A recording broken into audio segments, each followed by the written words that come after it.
ஸ்ரீராமகிருஷ்ணரின் பூத உடல் மெல்ல மெல்ல நலிவடைந்து வந்த அந்த இறுதிக்கால நாட்களில் அவர் தனது மகா சமாதிக்கான நேரத்தை தானே தீர்மானித்தார்.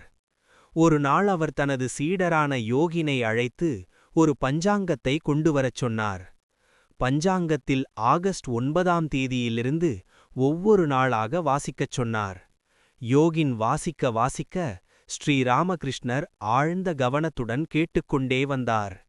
நாட்களையும் நட்சத்திரங்களையும் அவற்றின் பலன்களையும் வரிசையாக வாசித்துக் கொண்டே வந்த யோகின் அந்த மாதத்தின் கடைசி நாளை அடைந்தபோது ஸ்ரீராமகிருஷ்ணர் போதும், அதற்கு மேல் படிக்க வேண்டாம் என்று சைகை காட்டினார்.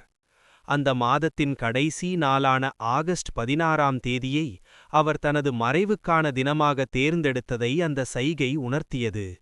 தான் எப்போது இந்த உலக வாழ்வை நீக்கப் போகிறோம் என்பதை முன்கூட்டியே அறிந்து அதற்கான முன்னேற்பாடுகளை செய்த அந்த தருணம் அங்கிருந்த சீடர்களை பெரும் துயரத்தில் ஆழ்த்தியது.